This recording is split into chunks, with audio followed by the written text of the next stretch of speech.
Greetings and salutations. Welcome to Knife Chats with Tobias. Thought I would go over a few of my Swiss Army knives today, specifically the ones that I have by Wenger. These are my 85 millimeter Wenger Swiss Army knives. Now, the Wenger Swiss Army knives are known as genuine Swiss Army knives, as opposed to the Victorinox Swiss Army knives, which are known as original Swiss Army knives. Now, this naming convention came about because of the Swiss government and a lawsuit filed by Wenger against Victorinox.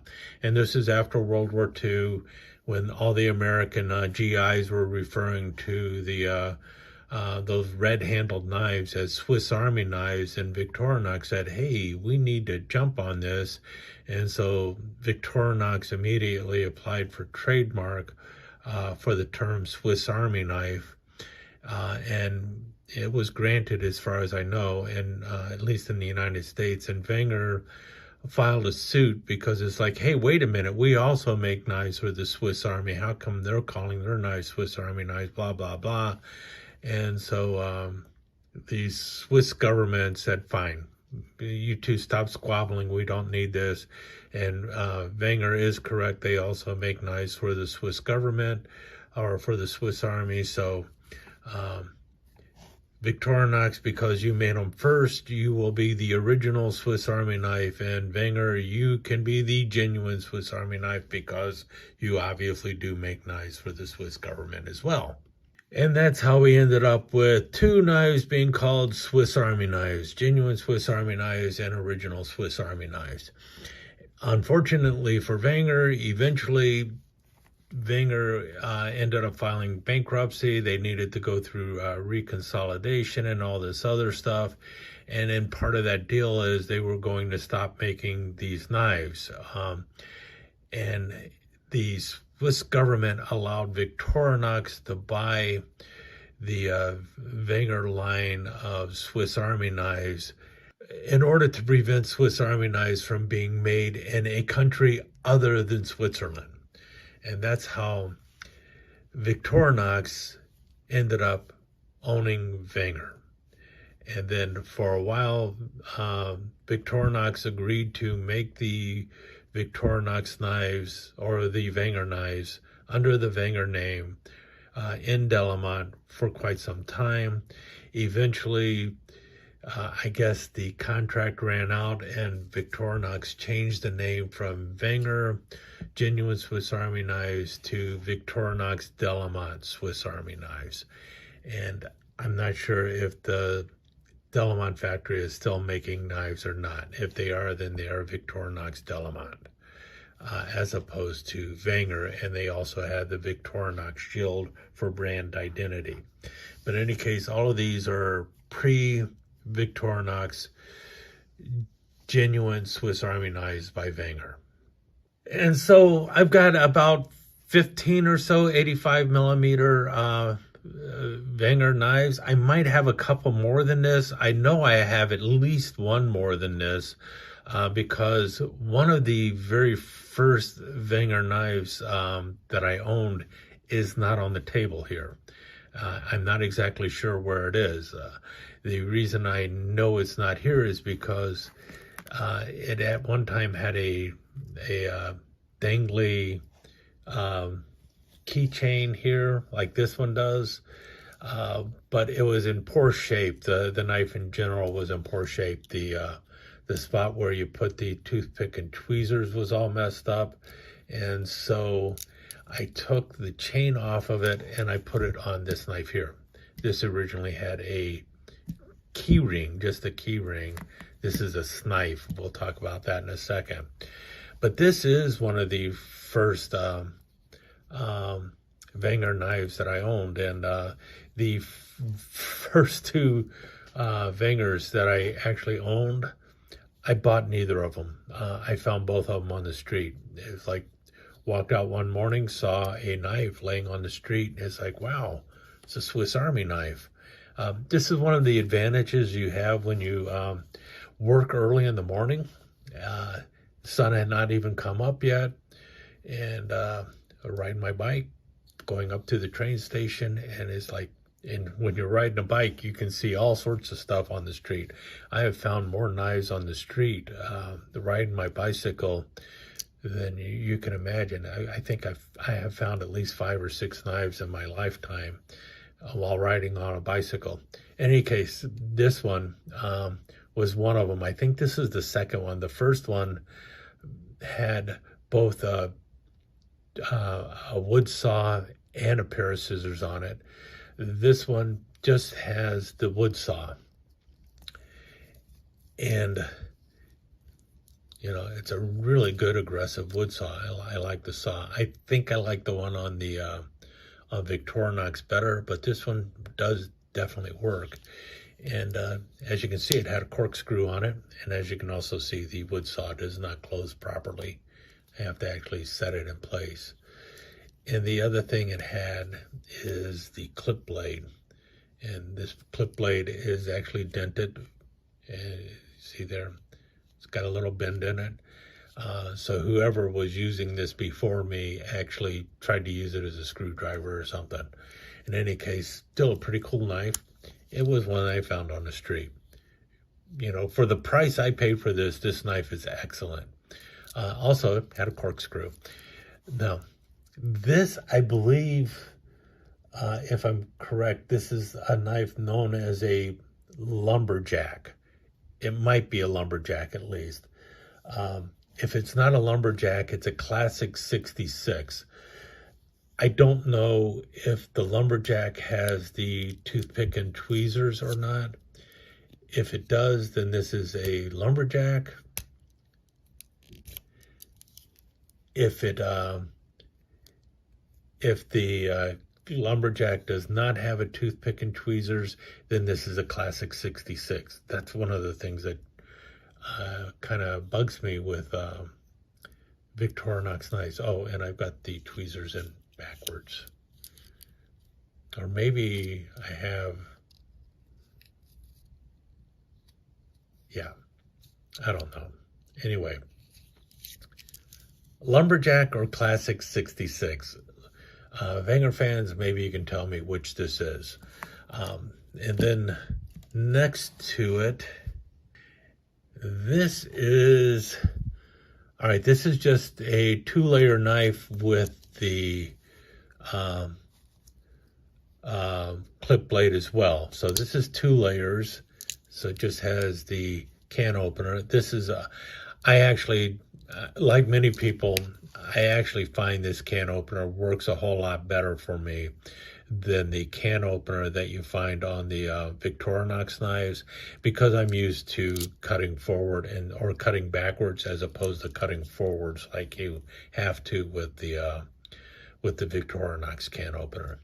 I defend both of them, but this one actually works a little bit better. And from what I understand, this is also a can opener that was developed by Victorinox and then sold to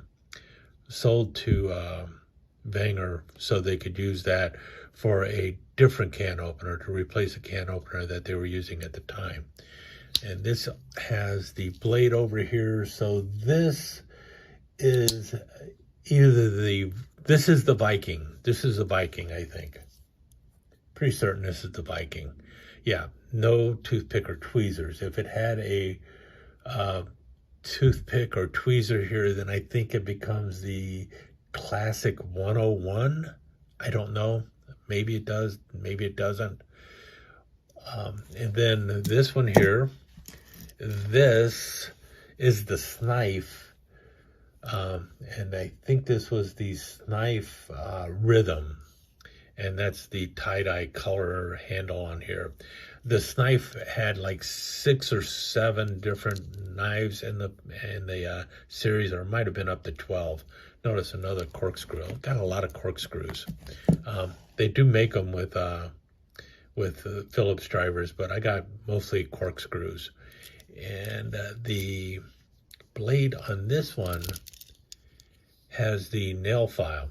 You know, the stippled nail file with a cleaning tip, nice pointy tip there. And this, I believe, is a Commander because it has the corkscrew and the file.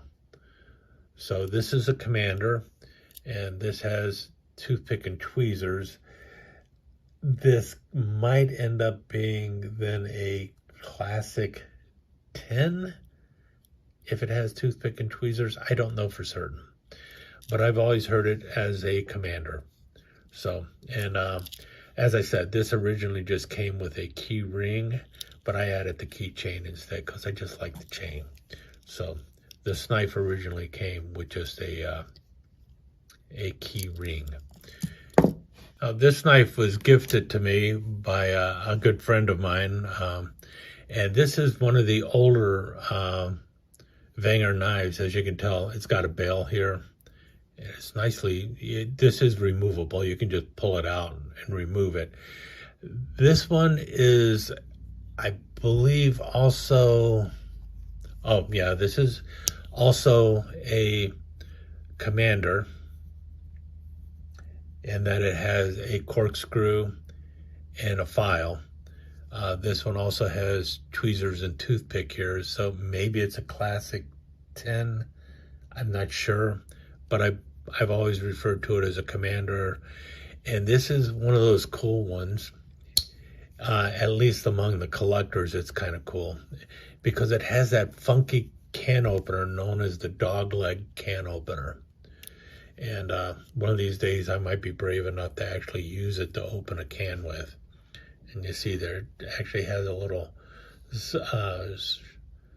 drawing there to show you how to puncture the can, because you're actually just this press down and cut.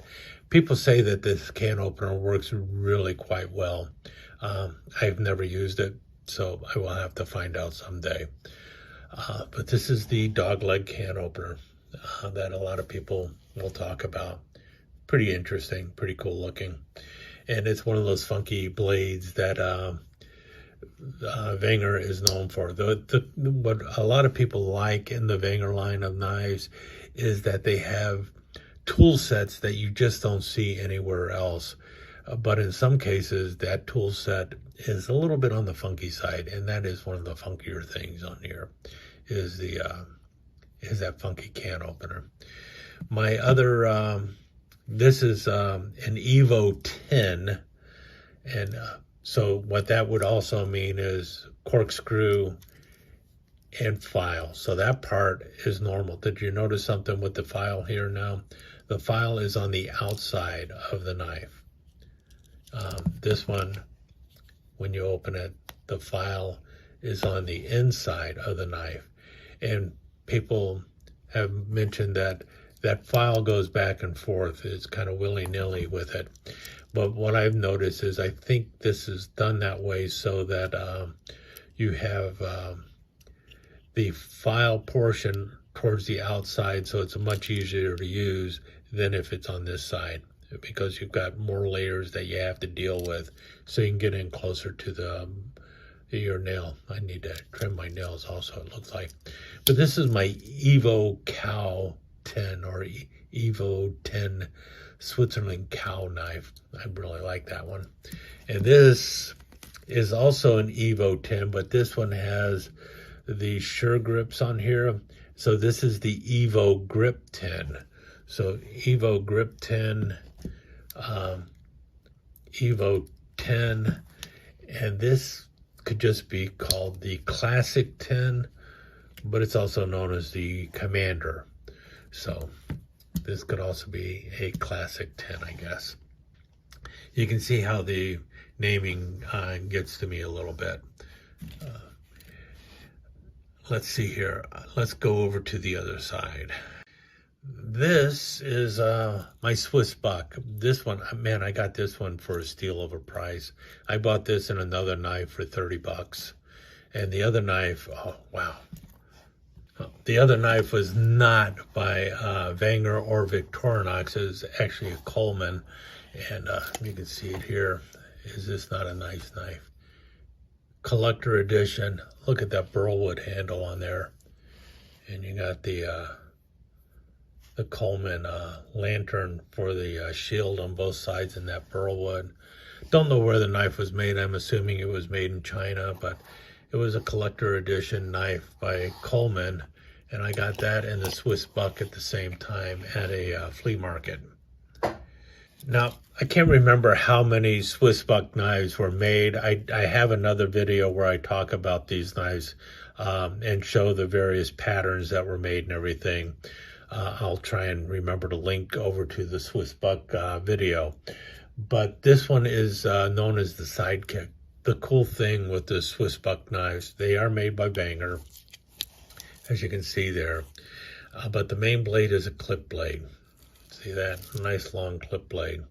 And the reason for that is because, well, Buck explained to Wenger that the clip blade is a much more popular blade in America, and this is actually being made for the American market through Buck.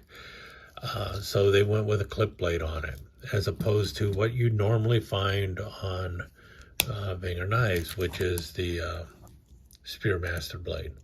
About the same length of blade, but with a clip blade. So that's something that a lot of people do like on it. And also, the other cool thing about them is you have the buck shield on both sides there. Can't remember if these came with the dangly chain or if I changed it out. I like the dangly chain, so I end up changing it out whenever I have a dangly chain to change out. In any case, otherwise the blades are pretty much typical of your Wenger knives. You've got their scissors, which have the little lever there, and these are referred to as self-sharpening scissors because of the way they cut. And a lot of people also really like the Wenger scissors, and many people consider them superior to the Victorinox scissors. But the thing with it is the scissors on the Victorinox knife, the biggest problem with them these days is the spring, but that spring is easily replaceable. If this lever breaks, you're screwed. However, I don't recall ever having that lever break, so it works really well. And you do see these this lever action and other Swiss Army knockoff knives. Matter of fact, I think Camilla's actually used that too once the patent wore out. So that's pretty cool. Any case, really nice Swiss buck, and this is the Sidekick. I think the last knife I'm going to talk about is this one here. This was the Galahad, and this was in the Dynasty series, and it's got all these names from King Arthur and stuff. This is also a knife that was gifted to me, and I believe, yeah, you got the nail file again, and notice where the nail file is now. It's on the inside as opposed to on this knife where it's on the outside. And like I mentioned, later on they moved it over. They moved it over to the outside so that you could get to it better. The cool thing on this one is, you notice this little lever there? That is for this blade here, and it allows the blade to lock. And this is your release for it. Now, at first I was thinking, well, that release lever is right in the way, so you can easily press that and accidentally unlock the blade. But if you're pressing on that, chances are you're also pressing down and cutting. So I don't know. I haven't had it fail yet. Let me put it that way.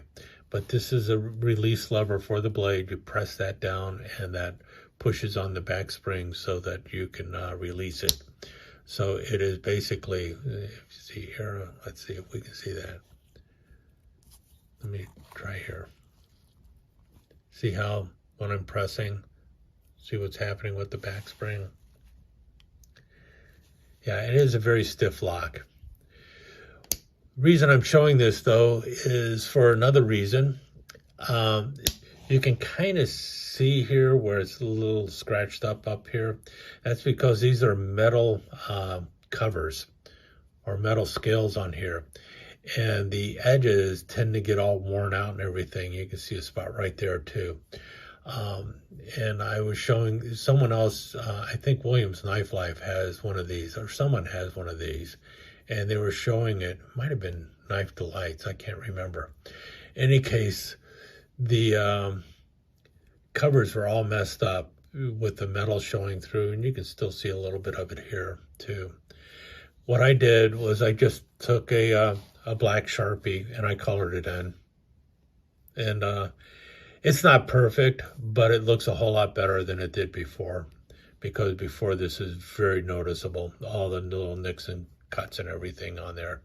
But I just used a black Sharpie and covered it up, and it worked well enough, let me put it that way. Okay, I know I've only gotten through about half of these knives, but most of these knives I have shown in the past. I think this one is one of the few I haven't. That's because I want to work on a video on all of my Swiss Army golf knives. This is the only one I think I have by Wenger. But I have, I think, every Victorinox golf knife out there. I don't even golf. And then I've got, these are my Wenger fishing knives. I have done a video on all those, so I'll link over to that.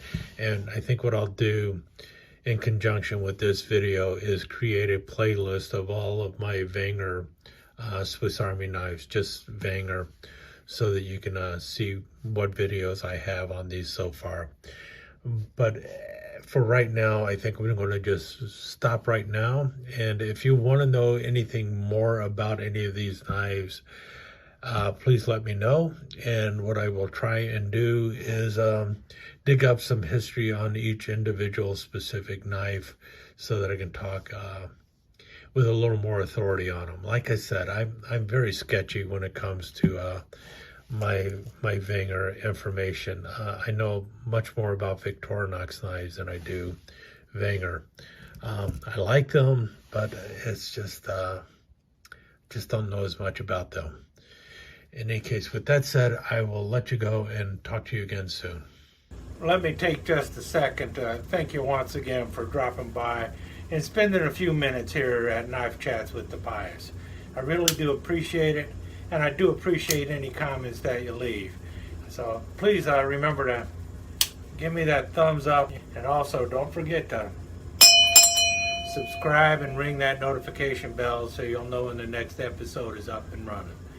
Thanks again for dropping by. Really do appreciate your time here.